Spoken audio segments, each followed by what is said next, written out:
Monsoon का season आते ही छत्तीसगढ़ में सर्पदंश के मामले तेजी से बढ़ने लगते हैं। वहीं पर कई प्रजातियों की संख्या तेजी से बढ़ रही है। सांप जंगलों से निकलकर घरों में घुस रहे हैं, जिससे स्नेक बाइट के मामले बढ़ रहे हैं। पिछले 5 सालों के आंकड़ों पर अगर हम नजर डालें तो पूरे प्रदेश में 17,088 लोगों को सांप ने काटा है। रायपुर जिले के अभनपुर में सांप काटने के सबसे अधिक मामले सामने आए हैं।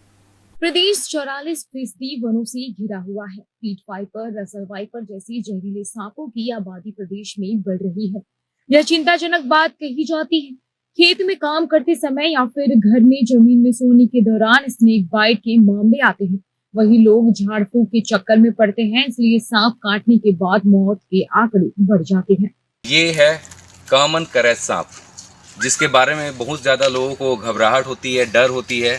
तो आपको अब सही तरीके की जानकारी इसके जरिए मिल जाएगी कि ये देखिए, ये आप अधिकतर जो देखते हैं वो 1.5 फीट 2 फीट के आसपास का ही देखते हैं। ये थोड़ा ज़्यादा बड़ा है, ये लगभग 3.5 फीट से ऊपर का है। इसकी पहचान है पूरे काले कलर में सफ़ेद सफ़ेद धारियाँ, या ये समझिए कि पूरे काली शरीर में अगर आपको चांदी जैसी लकीरें दिखाई देती हैं, क्योंकि रात के समय में अलग से चमकता हुआ दिख जाता है। तो ये है कॉमन करैत। इसको साइलेंट किलर कहा जाता है। ये अधिकतर सोए हुए इंसानों को ही काटता है, और इसके काटने से एक मच्छर या चींटी के काटने जितना ही दर्द होता है, जिसकी वजह से लोग समझ नहीं पाते हैं कि उनको किसी सांप ने बाइट किया है। और रात में आदमी सोए सोए ही कई बार चला जाता है, या कई बार 2-2.5 घंटे बाद जब पता चलता है तब तक बहुत देरी हो चुकी होती है। तो कभी भी ये सांप अगर घर के आसपास में मिलता है तो इसको तुरंत वहाँ से दूर कर दें। आसपास में केमिकल का छिड़काव करें या ऐसी दवाइयों का छिड़काव करें जिससे बहुत ज़्यादा तीव्र गंध आती है, जिसकी वजह से ये पास में नहीं आएगा।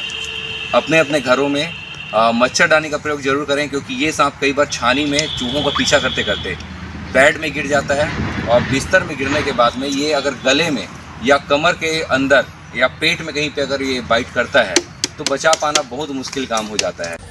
रायगढ़ और जसपुर के जो वनांचल क्षेत्र हैं, इन क्षेत्रों में ज्यादातर जो सर्प पाए जाते हैं वो रसल वाइपर हैं, पीट वाइपर हैं, और जो ज्यादातर जो मामले आते हैं वो करैट सांप के आते हैं। बताते हैं कि सरकार की तरफ से इन ज्यादातर मामलों में जो गांव के लोग रहते हैं वो जब सांप उनको काटता है तो सबसे पहले वो झाड़ फूक कराने के लिए जाते हैं। झाड़ फूक कराने के बाद में जब उनको समझ में नहीं आता है तो हॉस्पिटल पहुंचते हैं। और अमूमन जसपुर और रायगढ़ के वनांचल के क्षेत्रों में जो सांप काटने के बाद में जो एंटीवेनम लगता है उसकी पूर्ति अस्पतालों में रहती है। लेकिन गांव के लोग जो जागरूक नहीं होते हैं और झाड़ फूक के चक्कर में रहते हैं, जिसकी वजह से जो मौत का दायरा है वो ज्यादा बढ़ जाता है। लगभग छत्तीसगढ़ में वर्तमान में 17,000 के आसपास में सांप काटने के मामले आ चुके हैं, और जिसमें अधिकांश लोगों को जो है वो मौत में हो गए, क्योंकि जागरूक नहीं थे और इसकी वजह से ये घटनाएं सामने आई हैं। 5 साल में पूरे प्रदेश में 17,088 लोगों को सांप ने डसा। रायपुर जिले में ही 402 लोगों को सांप ने काटा है।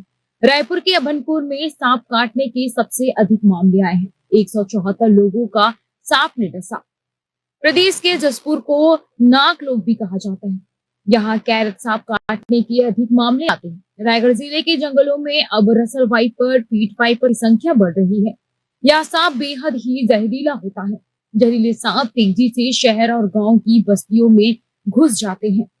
सर्पदंश के मामले को देखते हुए सभी अस्पतालों में एंटी स्नेक वेनम रखने के निर्देश दिए गए हैं। हमारे ग्रामीण क्षेत्र में अधिकतर तो कोबरा बाइट का केसेस और करेत, कॉमन करेत और रसेल्स वाइपर के आते हैं। और हमारे यहाँ एंटी स्नेक वेनम 20 वायल हम रखे रहते हैं। प्राइमरी डोज हम लगा के उसको उच्च संस्थान में भेजते हैं।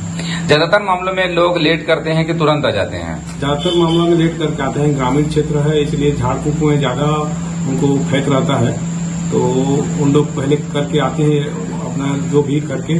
लेकिन हमारा कहना यह रहता है कि जल्दी से जल्दी पहुंचे, ताकि हम उसका उपचार करके कम से कम प्राथमिक उपचार करके उच्चतर संस्थान में भेज सकें। सांप काटने के मामले में अभी भी भ्रांतियां हैं। बैगा बुनिया के चक्कर में लोग पड़ते हैं और जान चली जाती है।